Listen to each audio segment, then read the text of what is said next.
Hello, my name is Tim Storey. Welcome to Miracle Mentality. Remember rooftops, drawing spaceships on the ground. It's for the dreamers, the doers, the believers in something greater. In each episode, I'll invite you to rise above the mundane, to push past the messy, and learn to live boldly in the miraculous. Every episode will have practical wisdom, spiritual insight, and my guests will explore what it takes to activate your miracle mindset. Remember to subscribe, follow, and like.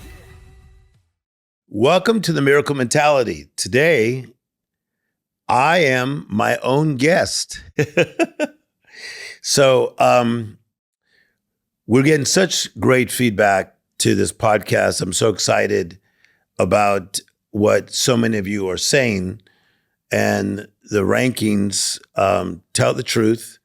And for us to consistently be in the top 10 on so many categories is exciting to me.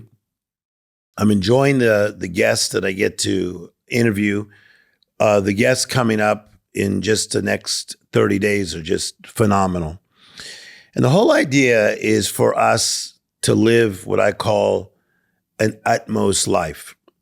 There are three levels of living. There's almost, most, and utmost. Almost means not quite. I almost got the job. I was almost happy. The relationship almost worked. Then you have most. If I was to let go a helium balloon and it went in this studio, it's a high ceiling. So it would go high, high, high, but then it would stop because there is a ceiling. So that is the most. But I believe that there is an utmost life that we can live, and utmost in every area of our life.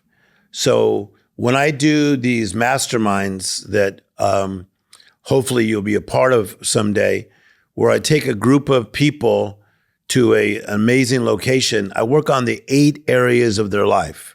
Amongst them are the spiritual life, the physical life, the mindset, that's the clarity of mind and the strength of the mind. I get into the job, the finances. I get into the family. I get into a relationship, whether you're single, married, divorced, whatever situation you're in. We get into the social life. So I go into what we call the 8 buckets of life, and we want to see, are you living almost, most, or utmost in these areas? And so many times with a lot of people that I life coach one-on-one, I'll say to them, how are you with your job? They may say 7. How about your mindset? 2. How about your family? 3. So we don't want that. We want harmony in all 8 buckets of our life. So part of that is to step into the right mentality. A mentality, as you hear me teach, is a mindset. It is a frame of mind. It is a perspective.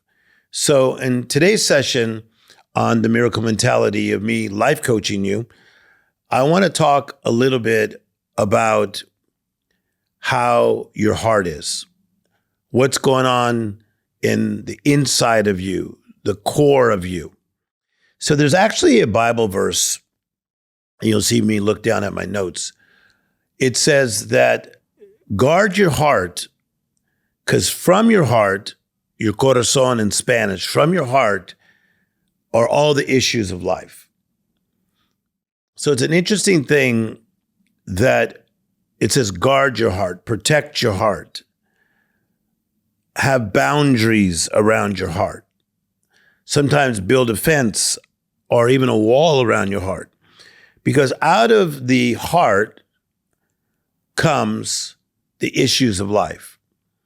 So when it talks about the issues of life, think about this. Faith comes from your heart. Joy comes from your heart. Peace comes from your heart. Goodness comes from your heart. Even courage comes from your heart.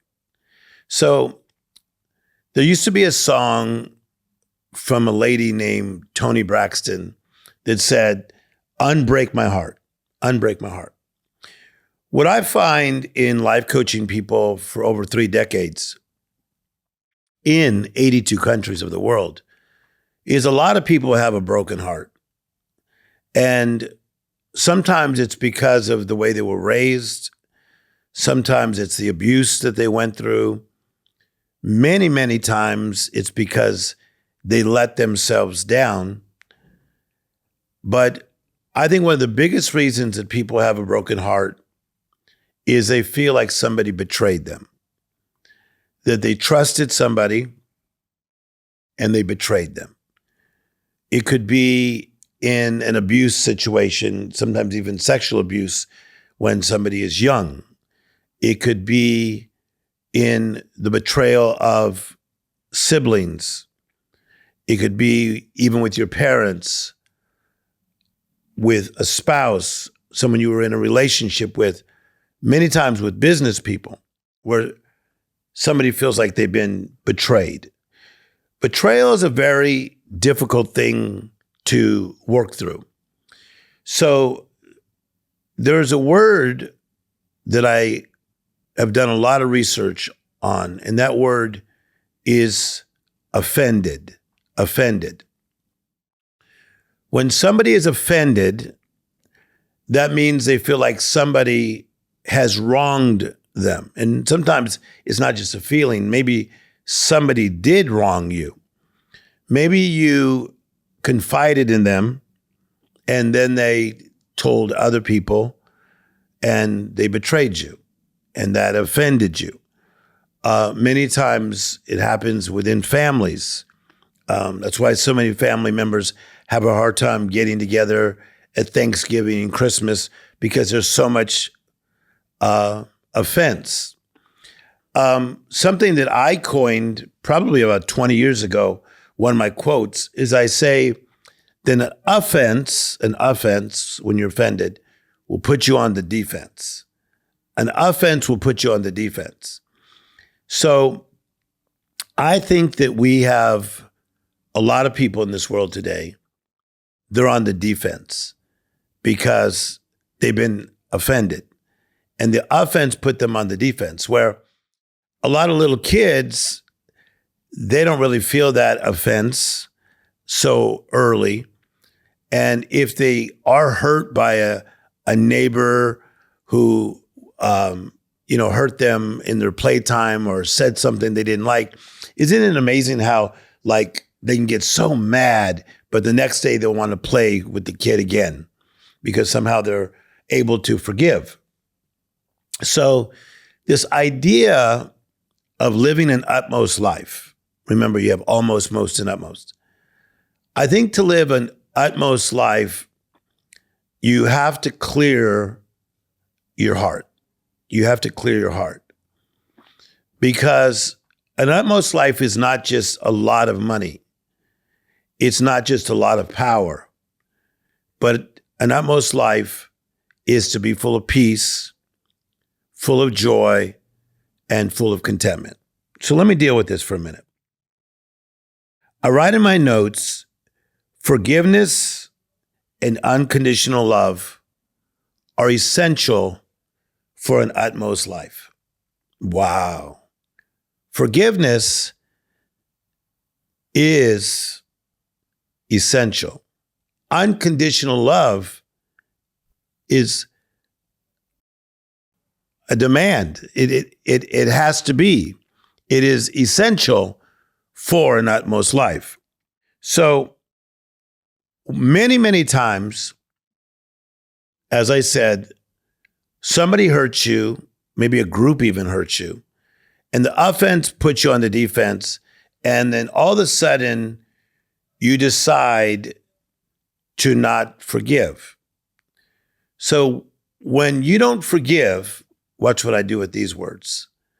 When you don't forgive, learn to forget and learn to go forward, you will retain, remember, and regress. So you need to forgive, forget, and go forward, or you're going to retain, remember, and regress. So think about this in your own life of people that have let you down. And for those that are not driving, you may want to take notes and write down right now, in the last 2 years, 2 people that have let you down, offended you, and that you may not have forgiven them. Now, when I say forgiveness, I'm not asking you to put them back on the inside of your life, but I'm going to give you some things that are going to help you on why it would probably be good to cleanse your heart and forgive people. When somebody is forgiven and when you forgive, it frees you from emotional pain. So let me just read this that I have written down here. Holding on to resentment or anger can keep you stuck in the past. Forgiveness releases that burden, giving you emotional freedom and peace. Wow.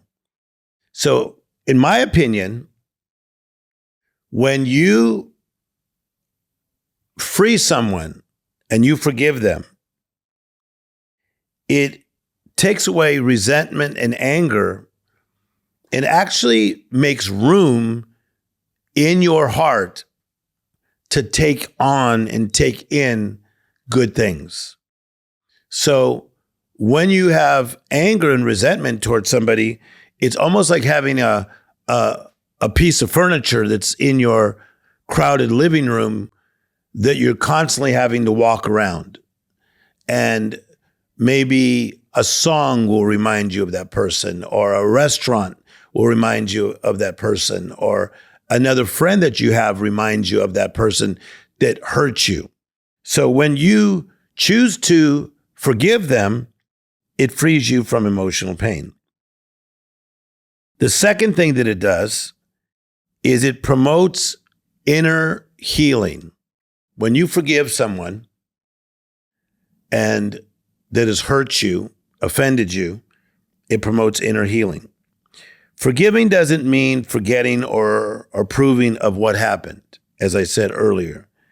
It means choosing healing over bitterness. It allows your heart and mind to recover. Wow. I was sitting on an airplane going from Los Angeles to Dallas with a very successful businessman. And he was talking about how his father was very tough on him. And he kept saying that he was glad that he was successful because his dad needed to see this. His dad needed to see this. His dad needed to see this. And this man was probably about, 67, 68 years of age, just because of talking about various things. I kind of figured out that he was that age. And he knew what I did for a living, that I was a therapist and I help people. And so I said, how old is your father now? And he says, oh, no, he passed away about 15 years ago. So isn't it amazing that he was still trying to prove to his father that he was good enough and prove to his father that he was worthy of his father's love, but yet the father had passed? I wonder if there's someone you're trying to prove something to.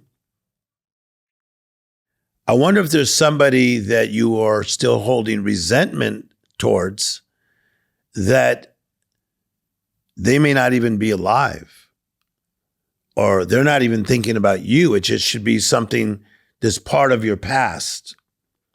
Think about that. I think when we are holding resentment and offense, and we're not forgiving, forgetting, going forward, what's happening is that we have people sometimes in a personal cage called our heart. And once in a while we take them out and we look at them and we resent them and then we put them back here. But we can release them today. We can release them. I wonder who has hurt you, who has offended you, who has done something wrong to you. Well, Tim, you talk about this in such a way like you've never been hurt or offended. Yes, I have.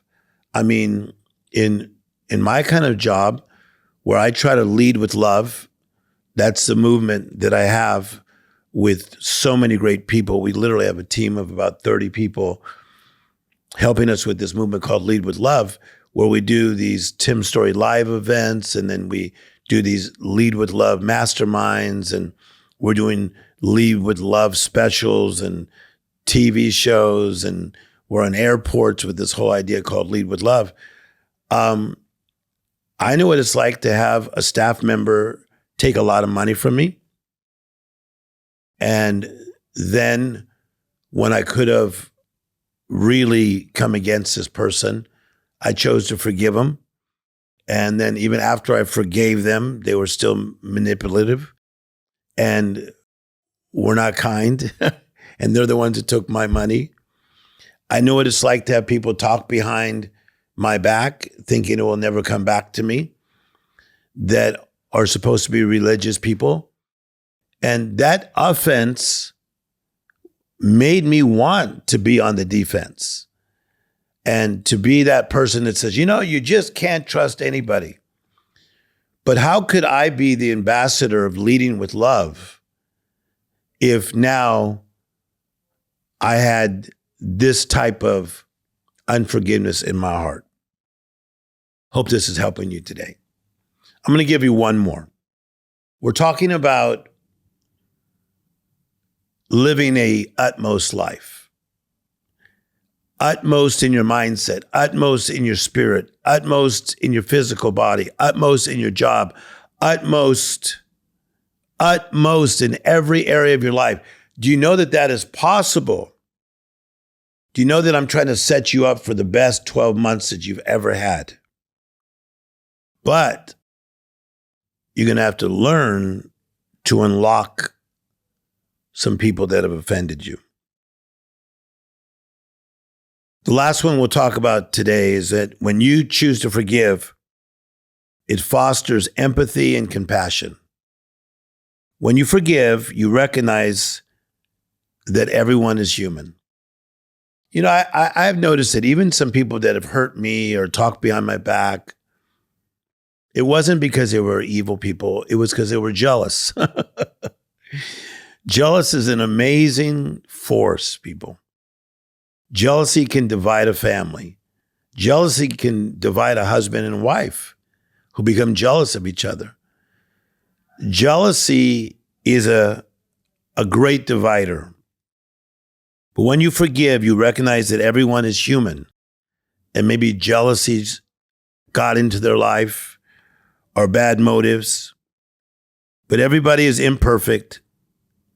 Hopefully they're learning. And most of us are struggling to find our own way. I have in my notes that awareness nurtures compassion. Wow. It nurtures compassion. You know what compassion is? Compassion is love in action. Compassion is love on wheels. So, we're always having holidays. Certain holidays are coming because some of you will watch this podcast later or listen to it later. But whatever the holiday is that's around the corner, just know it's going to be very easy to be on the defense when you walk in that house or when they come to your house because maybe they've offended you. But I want you to try this. Forgive, forget, and go forward. And when you think about it, if God has forgiven you for mistakes and setbacks in your life, it'd probably be apropos to forgive others. I want to thank you for constantly listening to The Miracle Mentality. I want you to tell more people about this podcast. We are interviewing so many amazing guests. I want you to make sure you like and subscribe and listen to the whole podcast. Don't just listen to part of it. Listen to the whole podcast. And when you can, make sure and say something that you like about the podcast so other people can know why you're listening and leave these great comments that you do. Leave a comment. So like, subscribe, tell a friend, and leave comments if you can. So, do you believe Tim's story in this utmost living? I do, because I'm living it myself. We're not perfect. As I always say, we may not be what we want to be, but thank God we're not what we used to be. But let's get better and let's continue to grow. My name is Tim Storey, telling you that life is still good. Thank you for sharing space with me on this episode of Miracle Mentality with Tim Storey. If today sparked your courage or helped you understand why you're created for success, I invite you to carry that miracle mentality forward. Visit me at timstorey.com. That's story with an EY on the end. Until next time, walk by faith, embrace possibility, and create your own comeback story.